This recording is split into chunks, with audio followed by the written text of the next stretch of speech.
Welcome to Uptown Chats, a podcast where we share stories about environmental justice by and for everyday people. I'm your co-host, Lonnie. And I'm your other co-host, Jaron. And today we have a special episode for you. It's our first official Uptown Chats Book Club. That's right, Lonnie. And today we're joined by Dr. Diana Hernández, co-author of a new book titled Powerless, The People's Struggle for Energy.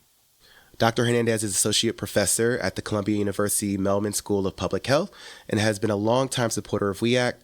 Her book does a deep dive into energy burden and energy insecurity here in the U.S., which is at the heart of several WE ACT campaigns, including our work on the New York Heat Act, the Home Energy Assistance Program, or HEAP, among others. That's right. And we're super excited to have Dr. Hernandez on to talk about the new book and to share some insights from her research and work over the years on this topic. But before we get to that, Jaron, can you share WE ACT's mission? I sure can.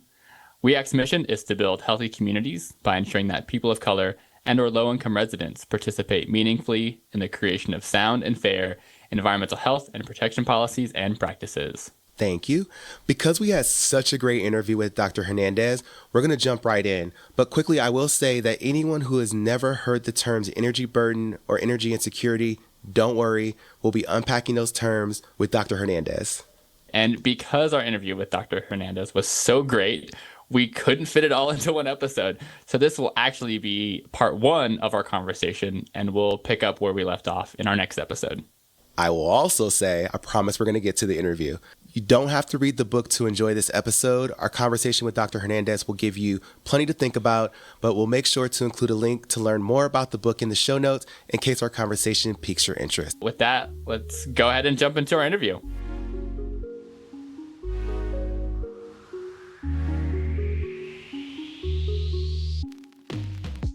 Well, thank you so much for joining us, Diana. We're super happy to have you on the podcast. Lonnie and I both had a lot of fun reading your book, and I think between the two of us, we probably have way more notes than we could go through in our time together. So we're gonna make the most of the time that we do have. And before we get into some of the fun stuff, some of the concepts and points that you make in the book, we want to give you a chance to just quickly introduce yourself and just tell us a little bit about your role and your background.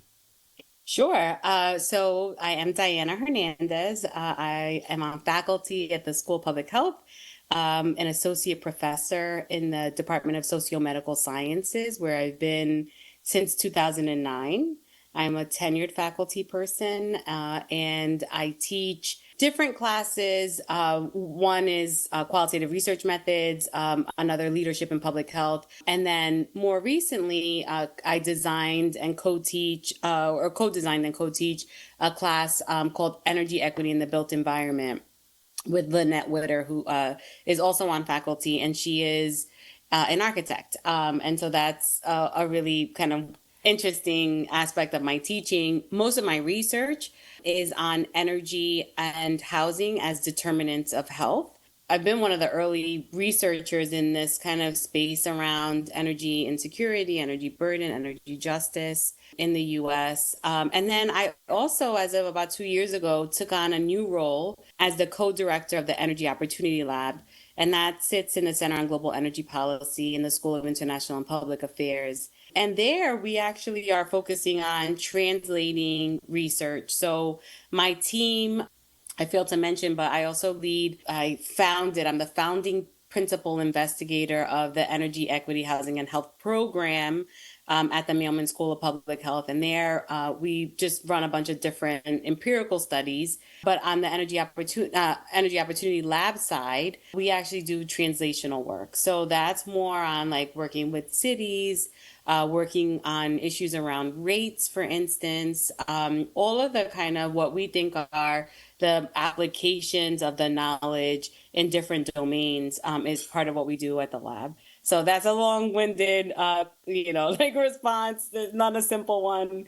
I do want to say, though, that I'm doing this podcast from my home in the Bronx. And so I always think that, in addition to talking about all of the, professional roles, that, my identity and, my upbringing and my really deep roots in the Bronx are so important because it really shaped my interest, and it really shapes my hopes for doing work around, like justice oriented and equity based work, because these are my people, my neighbors, all of the labels in environmental justice community, a disadvantaged community, low income, marginalized, like that's my family, it's my neighbors, it's my people, it's my community. And while in many ways I sometimes get frustrated with some of those labels, at the same time, like the lived reality is that it is very different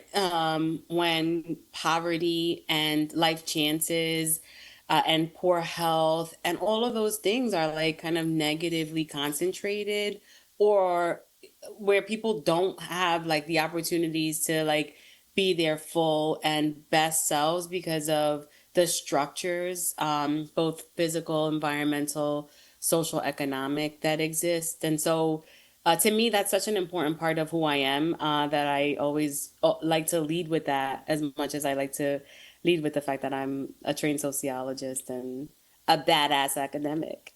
I love that. And it seems like even with doing all of that you're doing, you also managed to write a book, which is what we're here to talk about. And a lot of what you just said about your identity and where you're coming from and your neighbors and the people that you're around is reflected in your book, which is called Powerless: The People's Struggle for Energy. So can you talk a little bit about how this book came about, and why write this, given all the work that you've been doing in the academic level, and why now? Why write this book now? Well, so Powerless, the book, really stems from a long history of doing this work. And as a public health researcher, a lot of like what's referenced in the book is health related medical like terminology and concepts. And that's very intentional. Like we don't think about energy from a treatment perspective, or, like the idea of like diagnosing a social problem. But that's really like, fundamentally I'm borrowing a lot from these public health and medicine concepts and constructs, because I learned about energy insecurity in people's homes. I did my dissertation research in, I guess it was like the mid 2000s, so before the recession, or as it was kind of unfolding, I guess, like 2006 to 2008. And basically, I was like sitting in people's living rooms, doing these home-based interviews, realizing like there is something going on with how people are living.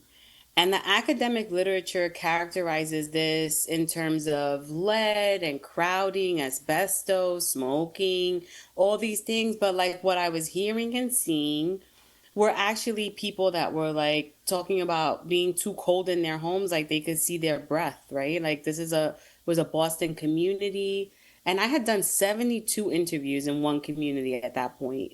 And again, I was like hearing about people being disconnected, about people like having bills that were just exceedingly high relative to their incomes. And the funny thing is that like I wrote up this whole dissertation on a totally different topic, but learned about this thing and sat with it for so long.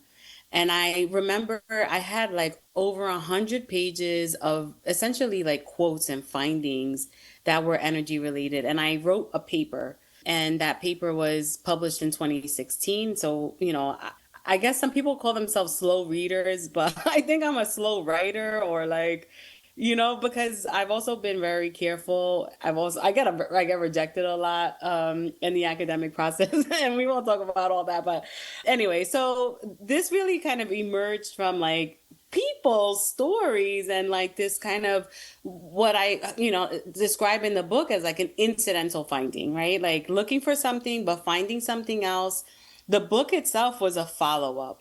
Was this just in one community? Like, how do I talk to people all around the country to ask, how are you experiencing these energy related hardships? Like, I've conceptualized the issue as having an economic component, having a housing or physical component, and then having a coping or adaptive behavioral component. But does that stand when you look at it in other places? Does it like change? How does it morph?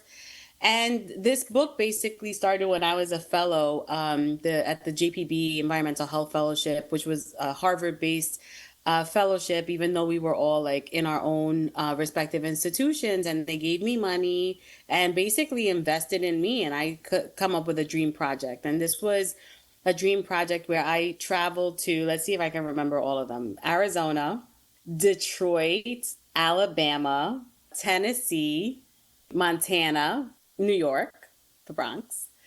I always forget them, and I can't really say them. And then Philadelphia, Puerto Rico, California, and of course I'm missing one. But anyway, long story short, 100 interviews all around the country, 100 plus, because I did 100 interviews with impacted community members, and then more interviews with key informants, so like people that were at energy assistance offices, etc., and then fielded an original survey, national survey, and then used publicly available data. And so the project itself took a long time because I traveled to all of these places, did the interviews myself, then worked on a technique which is not the typical way that we report qualitative research. Usually it's like a theme and then some illustrative quote. What I opted to do was to story people's experiences.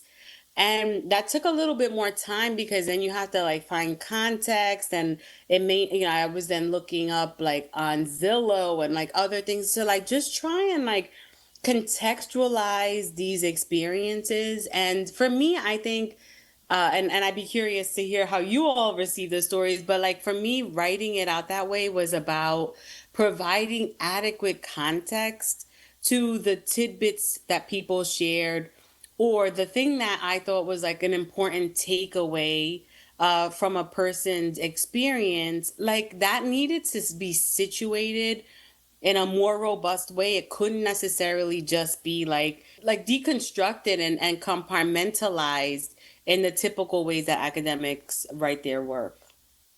Absolutely. I can tell all the work that you put in to those interviews and really wanting to understand people's stories. That actually is probably the part of the book that I enjoyed the most. Obviously, I do have a public health background, so I was reading this, I was like, oh wow, it's been a couple of years. This is a nice refresher, jumping back into the research and the structure, like how some of the more academic pieces are framed. But what really jumped out to me is all of the care and attention that went into telling people's stories in each of the chapters to really get across the point of what you're trying to make about the different dimensions of energy burden and energy insecurity, but really bring it home and make it feel real. And one of the things that was, I guess, surprising for me is because when we talk about energy often in this space, it's usually super technical and it's super disconnected, not to, echo a theme in your book about disconnection, but disconnected from the real world. And so we think about it in terms of how are we producing energy? How are we transmitting it? Where is it going? Is it clean energy? Is it renewable? Is it not? Like we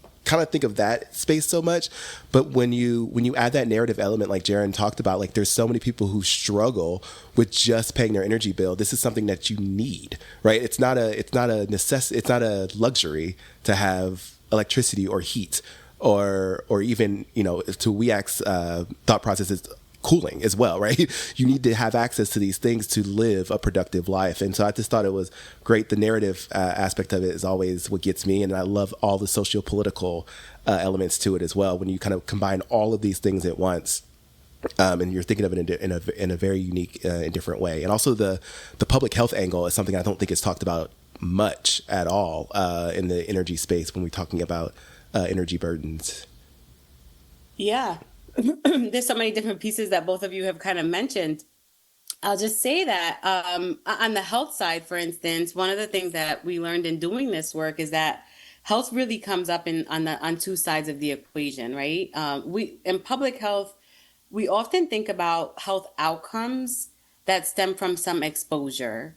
And we do see like energy insecurity as an exposure definitely impacts ability, like food security, for instance, in households, ability to sleep well. It impacts respiratory health, mental health, the ability to use electronic medical devices, right? So like we actually ask very specifically, like, do energy problems impact health in these particular ways? and found that there were significant results across the board, especially for households that have compounded exposures. So economic and physical exposures, or like what, we call high effort coping, right? So when it's layered, they're more likely to experience these adverse health outcomes. Now, on the predictive side, right, like that health actually is also, like an independent variable, and that people that have chronic illness or medical vulnerability are more predisposed to energy insecurity. And partly, the rationale is like, well, why would that be? Like people that have cardiovascular disease, high blood pressure, cancer, things like that, right? Well, it makes sense because basically these are people that might need energy. They're using energy. They can't withstand extremely high temperatures indoors. They can't do the kind of coping around, let's say, under consumption and things like that. And so they face higher utility bills, as an example of then that relationship between vulnerability and like a higher propensity for exposure.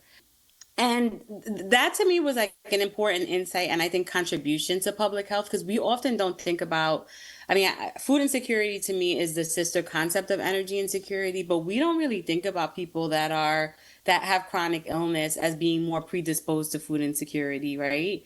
But this is an interesting finding from the book. And then the other piece is like, well, how do we think about the chronic aspects of this? Like when people are experiencing aspects of energy insecurity that they can't escape. And it is a chronic exposure, a monthly, like month in, month out, most of the year, dealing with these kinds of issues. Or people that experience it more acutely because there's some kind of external trigger or shock, something that kind of like might move a household that is kind of at risk into that experience. That could be a job loss, the loss of a relationship, a loved one, like something that kind of basically is a jolt and moves people that are presenting with some risk into this. So using the methods of public health in terms of like prevalence in the population, how do you measure the prevalence of energy insecurity in a population? We basically condition that on experiencing an economic issue. So like you have a bill that you can't pay, you've fallen behind, you have debt, you have a disconnection notice, like conditioned on that, plus any of the coping or the physical aspects of energy insecurity, which is like lacking in AC and not using it because of the cost, experiencing thermal discomfort, etc. So like on those like indicators, we basically found that 10% of the US population experiences energy insecurity because it's stacked, right? So it's like the economic plus. And then that 40% of the US population actually doesn't rise to the level of having energy insecurity because of the economic condition not being met, but they have these other things going on, right? So like if they lose their job, they could very easily be energy insecure. And, I think that that's an important thing because it means that 1 in 2 households in the US could relate to this issue. And that means that like this is not so abstract, it's not so far away, it's not about like the technologies and the like supply side of the conversation. When it comes to energy, it's much more real and it's much more experiential.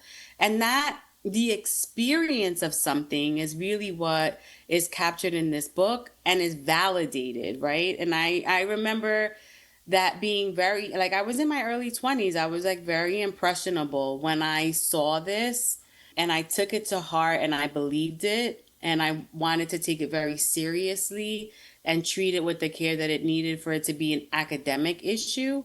And I think this book is kind of like, okay, well, how do you really explain it? Like, give yourself the space and the time and the ability to kind of like really cut it up in these different ways and share that story and talk about the personal impacts. And I'm happy to kind of get into like those stories if you want. But Lonnie, you did say something about putting this in context. And in one of the later chapters, we talk about the structural determinants of energy insecurity. And that to me, again, is important. Jen and I, Jennifer Laird, who's a professor at Lehman, CUNY, a social demographer, a good friend, we'd written some another paper together, and just kind of have a mutual interest in this area. We would be failing our sociology 101 students and like the field if we weren't talking about like how this is embedded in the social economic structures that exist, the political structures that determine who and which populations are disproportionately impacted by energy insecurity and which ones are shielded from this experience. And because the inequalities are so patterned, you have to look at it from this kind of more structural lens. Otherwise, you miss the mark in terms of situating the vulnerability, right? Because the vulnerability is only relative to some kind of structures that are creating that vulnerability, and that the powerlessness, right? Powerless is really a relational concept. It is about something in relation to another, right? Power in relation to exploitation, vulnerability in relation to excesses. And that's basically what we're seeing play out societally. And I think what the stories and the data really suggests are at play when it comes to explaining energy insecurity in the US.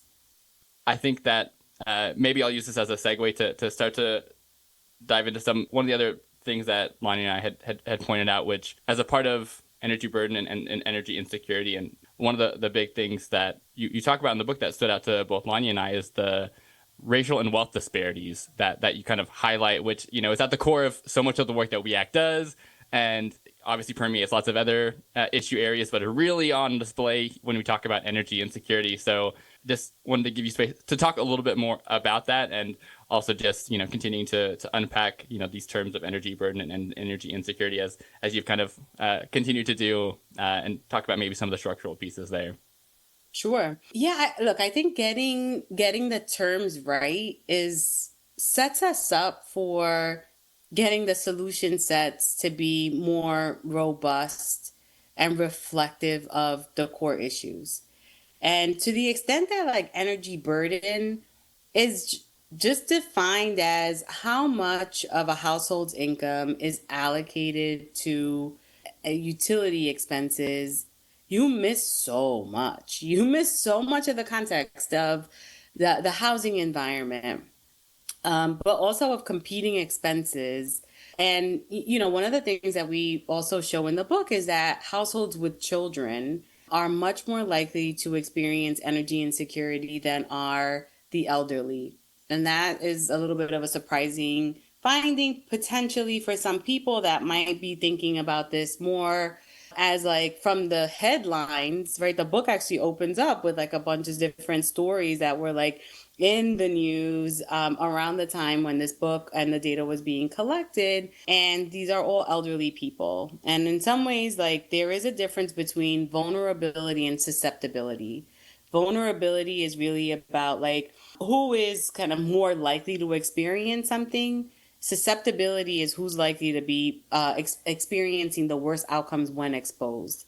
At least that's how I think about it, right? And so the elderly definitely are much more susceptible to the worst outcomes when they are exposed to energy insecurity, but for different reasons, like around where they are in the life course, that they are older, probably more economically situated, have something like a guaranteed income with Social Security, might have paid off their homes if they're owners, or, if they're in a more rent stabilized type of situation, like there's a little bit more stability in older age, but you have many more competing expenses when you're a parent, especially of young children.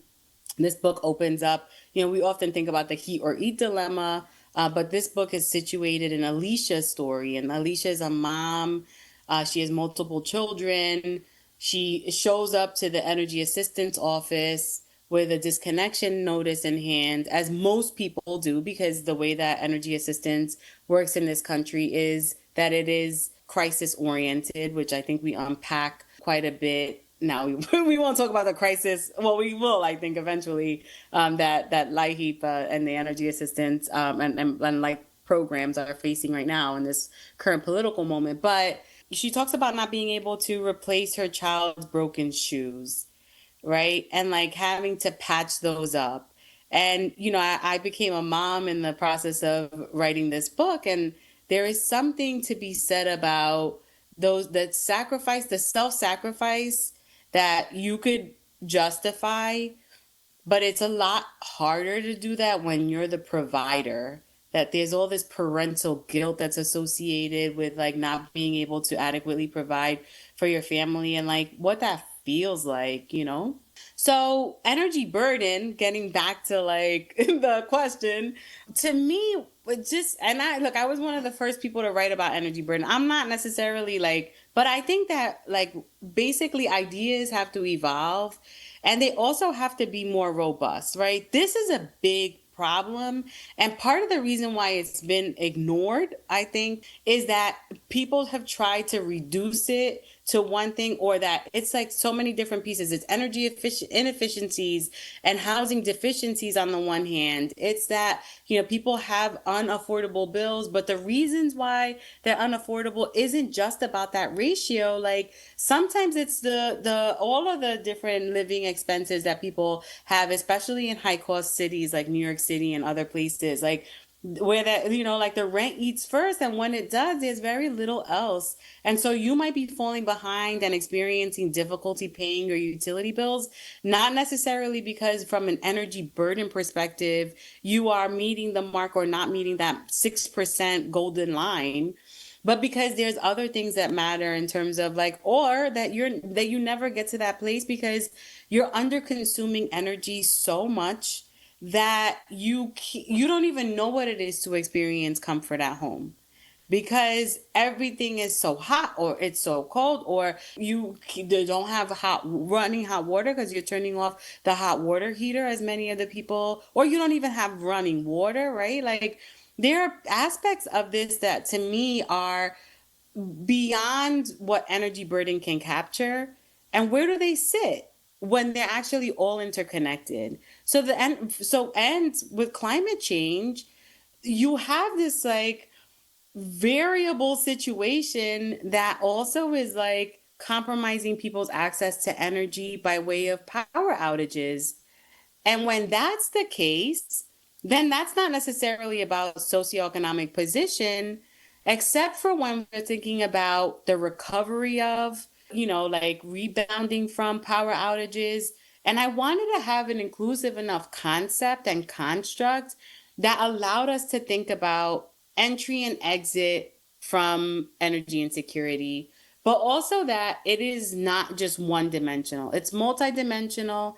And if we appreciate it and define it, contextualize it, conceptualize it, and measure it as such, then it actually opens up this whole possibility of solutions that haven't necessarily all been, again, grouped together.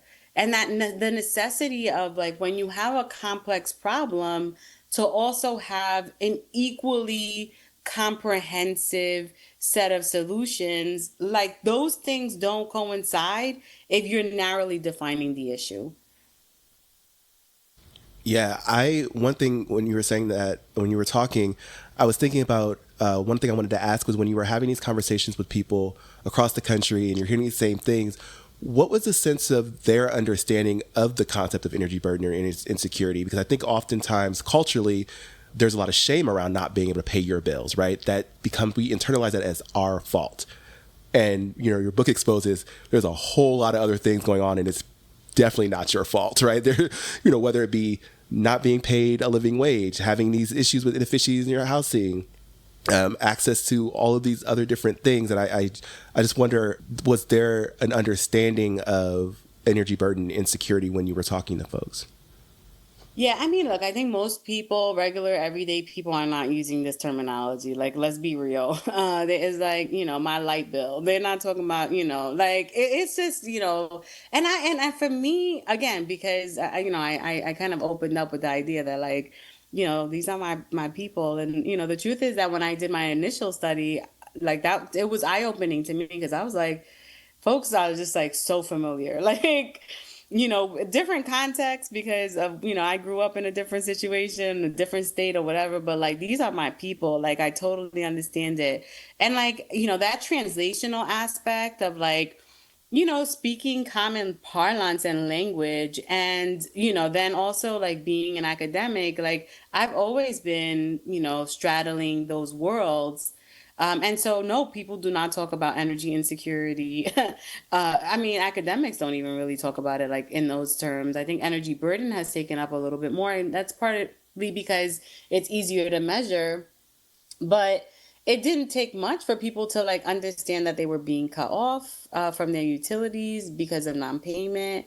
It didn't take much for them to talk about their homes being uncomfortable, maybe not using like thermal discomfort as the kind of more academic way that we describe it, but definitely like the one story from the lady in the Bronx where, she talks about her granddaughter shivering as she was visiting with her, right? And like the shame there too, right? But like also the whole process that she went through to make sure she had the space heater, she was close enough, she occupied just the room that was adjacent to the kitchen so that she could get the off heating from the stove and the way that people describe their living situations. Now, mind you, some of the interviews that were done for this book were in people's homes. Like in Alabama, I had done interviews in people's homes, in Puerto Rico and some of the other places. But other places, it was just in an institutional setting, like in an energy assistance office. And there, they were still sharing their stories with a certain kind of vivid description that put me in a position where I can imagine what their lives were like. And then that's translated onto the page in terms of the writing. Yeah, I'm not sure if you had any other follow-ups to that, Lonnie, if that answered your question. No, it did. And I was just, Cool. it's the, I can't think of the academic term, but this idea of like when resilience becomes toxic, like when it's like you shouldn't, like that sounds resilient. Space heater, being closer to the kitchen because to get the off heat, that's like survival in a way that understanding. And it's sad when you hear those stories because it's like, because the world still goes on and you still have to live your life. But so you have to make these adjustments that you shouldn't have to make these. And we can get into deeper that, but yes. Yeah. Well, yeah. So, I mean, love that. And basically so people talk about high effort coping. Arlene Geronimus, who's on faculty at the University of Michigan, and I was actually on the fellowship with her as I was starting the writing on this book. At the Russell Sage Foundation, she talks about weathering, right? Like this idea that like there's this kind of compounding issues like this erosion of health and lifespan and health span and all that stuff that happens for households, again, like individuals, families that are so exposed, so relentlessly exposed, right? And I think when I think about resilience, I think about clearly our communities are, like you said, they're resilient to a fault almost, right? Like they're so resilient. I was giving a talk the other day, and this woman said, like it's become a way of life in some ways. Actually, there's one of the ladies in the book also says the same thing, that you're like, it just becomes so ingrained in many ways and also intergenerationally transferred because there's this notion of like, this is how we live, right? Notwithstanding, of course, like the health impacts and like the ability to like just relax, rest, enjoy your home. Like, like there's something just so sacred about home. And yet what this book kind of really is, it kind of takes people behind the door. Like, what is happening behind closed doors? How are people actually living? And a lot of times it's a real struggle. But getting back to this notion of reserves, of resilience, many years ago, actually, with WEAC, David Chang, when he was still there, and Dave Evans, who is now still on the board, we did this study in public housing about post Sandy and like how people were getting by in high rise buildings in the aftermath of Sandy, no elevators, etc. And what really came for me in that work, and then we wrote about it, was this idea of the resilience reserve. Like, if you think about resilience, you have to have sufficient deposits in your resilience reserve to actually be able to withdraw in times of crisis, right? What we actually are finding in like this work, the idea that people are on the brink of a household level energy crisis at any given point and repeatedly throughout a year, needing to seek out all kinds of help from their family, from their friends, from organizations, from, like keeping homes at an uncomfortable and unhealthy temperature, doing all of this work, never fully being able to deposit into their resilience reserves. So what happens when you have a Hurricane Maria in Puerto Rico? How do people recover and rebound from that? Like those are parts of like the story that are also important, because this idea that people could be toxically resilient is partly about also saying that how could they possibly be prepared as our climate is shifting so much to the point where we have new and higher levels, like rising temperatures year in, year out, like reaching kind of new highs. And our communities, not because they're not master survivalists. I think our people like just know how to survive under less than ideal circumstances.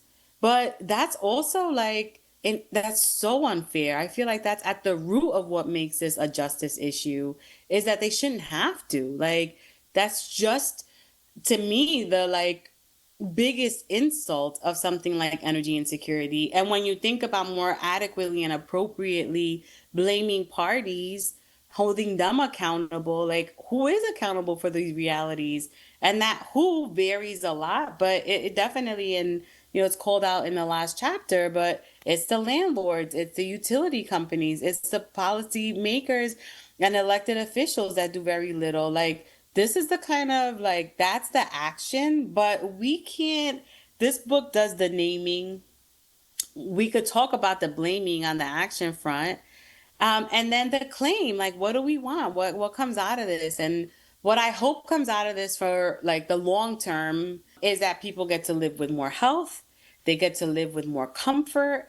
They get to live with more dignity. They get to live with security that redefines resilience.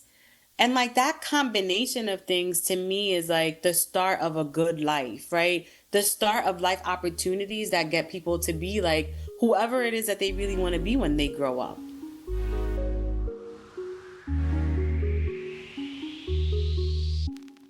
Thanks for listening. Make sure to stay tuned for the second part of our interview with Dr. Hernandez coming out on August 11th. If you like this episode, make sure to rate and review the show on whatever platform you listen on. If you have thoughts about the show, we encourage you to reach out to us with your thoughts and suggestions at podcast@weact.org. Check out WeAct on Facebook at WeAct4EJ. That's WEACTFOREJ. On Instagram, Blue Sky, and YouTube at WeAct4EJ. That's WEACT4EJ. And check out our website, weact.org, for more information about environmental justice. Until next time. Bye.